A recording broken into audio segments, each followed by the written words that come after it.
Yan mga kabising, nandito naman tayo sa dagat. Yung payaw natin 1.5. Apat na lang naiwan natin na tinamaan sa pala yung isa. Naputol. 5 piraso yung fish trap natin o panggay. Putol pa talaga yung isa. Talaga naman Ayan, dito naman tayo. Mataw-paton lang tayo, wala tayong dalang kita.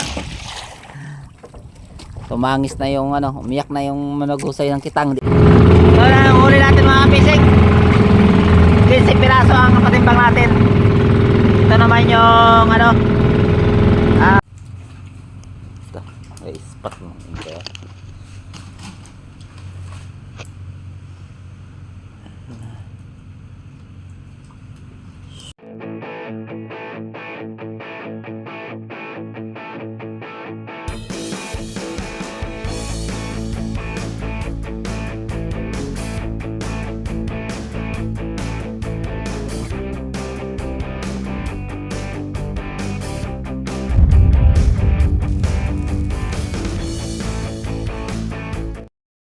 Yan mga kabising, nandito naman tayo sa dagat. Yung payaw natin 1.5.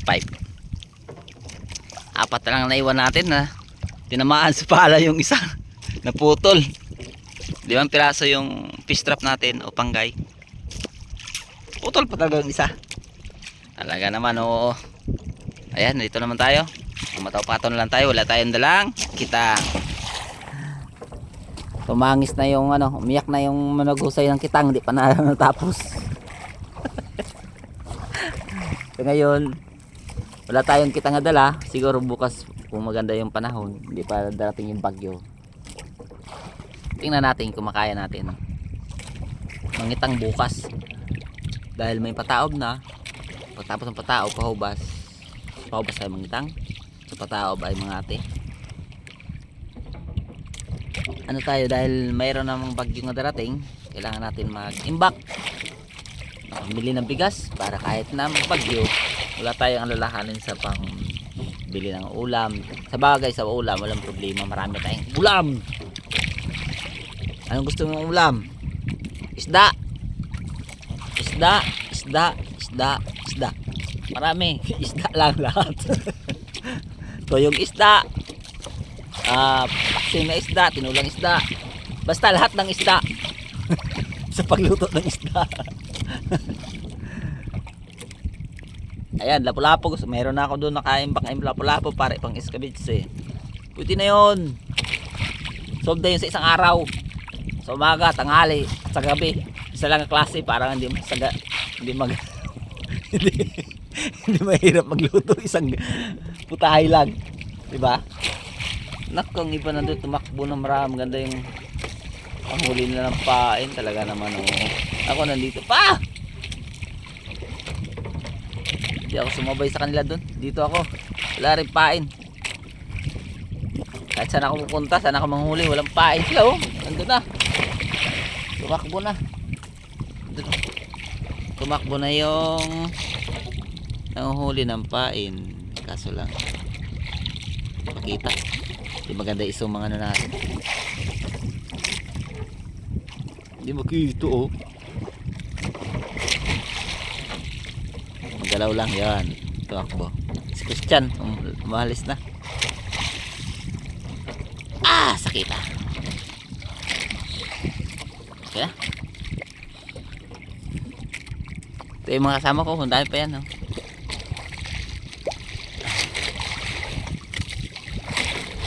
pa nakatakbo. Ayan, yan mga kasama ko.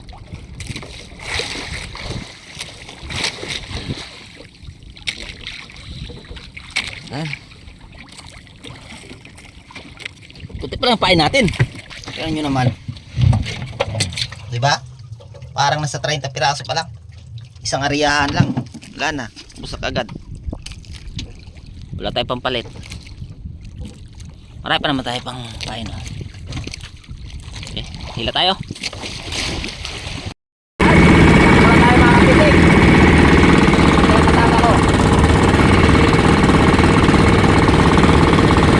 Let's go, Pedro.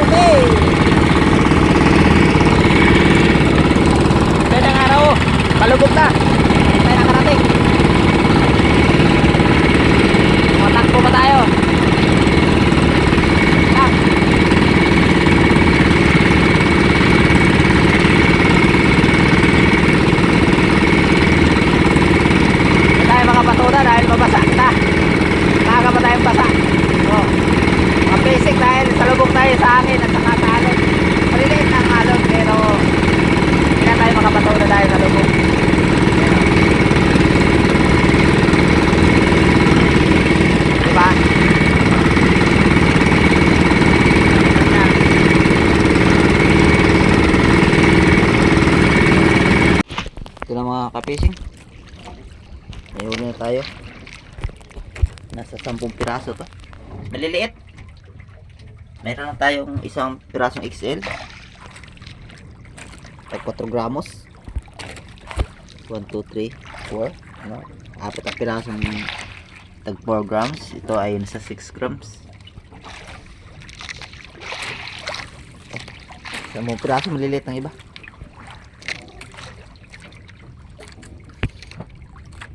Konti na lang pain natin. Maliliit kasi.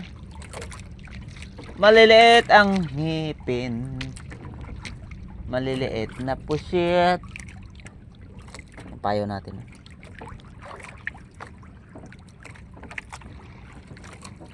May mga ilaw yan. Nandito ko naman. Kunin na kita. Oh. Tatakbo tayo. Yan, nandito na. Sasabit na. Sasabit na. Ilipat ka. Ilipat natin sa kabila. Ilipat natin. Malaki ang pain.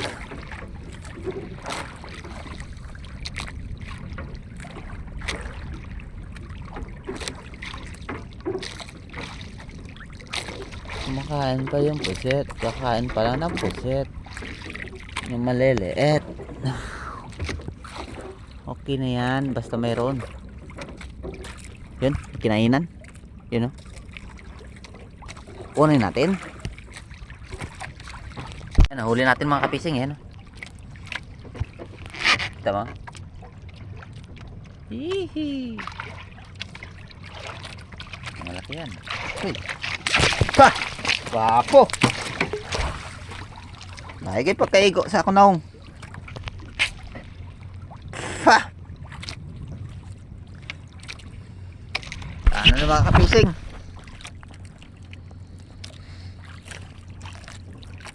Sa mukha ko na. Uy, klaro! Pinakita ba sa video?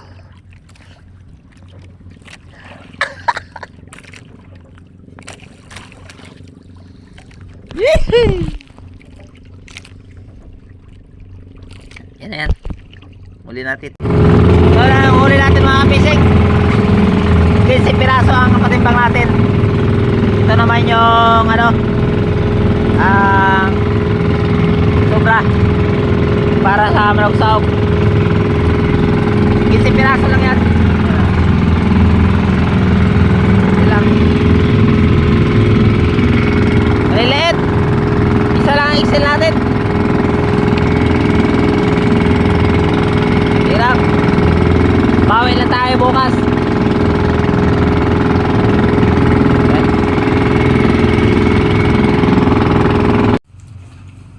Ito. Ay, spot mo. Ito.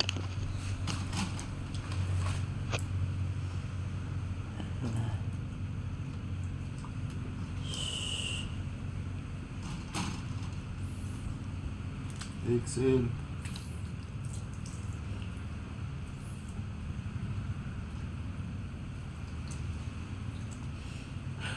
XL Ramos. Sakabuk.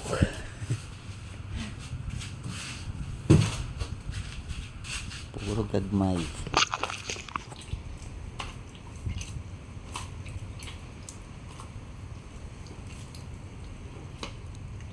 Medium. Papang medium. 2.65 medium. 3 kilos. Maya.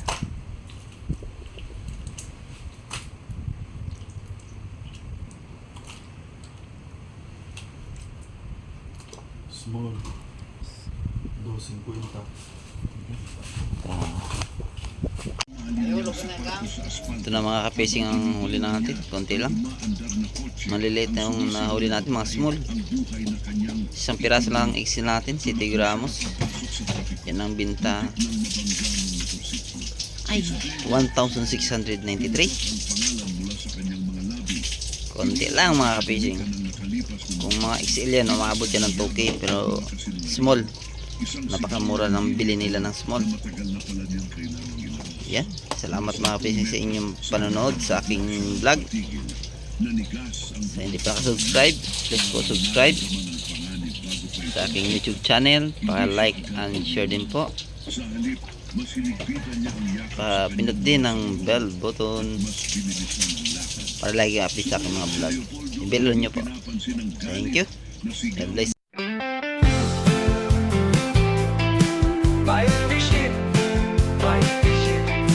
Dakong mangga sa kadlawon, dasig lang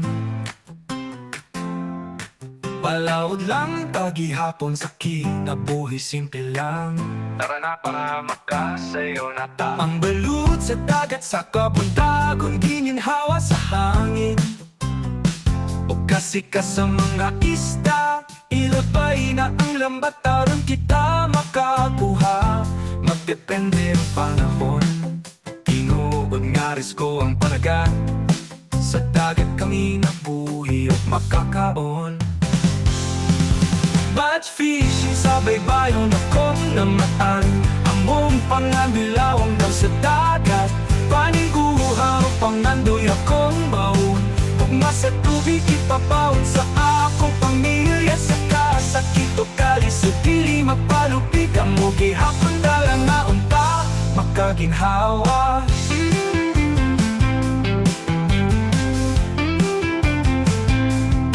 Mananakap nga magpabilin malaumon sa init o ulan, silang gihapon. Pili mo takas sa pagpaning kamot, mahimong ligon sa paglabo. Maoy akong gisaligan, ayaw kahadlok o padayon ra. Batch fishing gisaligan sa pamilya, sa kahayag sa langit makita ra. Mga ista makuha, magpakitang pusit pataw-taw. Sa laot tara ari ba na, panumpa sa pamilya makalampos ra. Batch fishing sa baybayon akong namaan. Among panganilawang daw sa dagat, paniguha o pangandoy akong baon. Gugma sa tubig ipapaon sa akong pamilya. Sa kasakit o kalis o dili mapalupig, ang mo gihapon dalang na unta makaginhawa.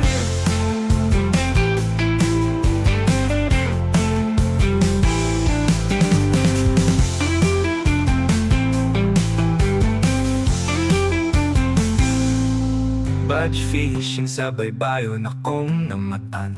Among pangandilawom daw sa dagat, paningguhaw pangandoy akong baon. Gugma sa tubig ipabaon sa akong pamilya. Sa kasakit o kalis o dili mapalupig, ang mo gihapon dalang na unta makaginhawa.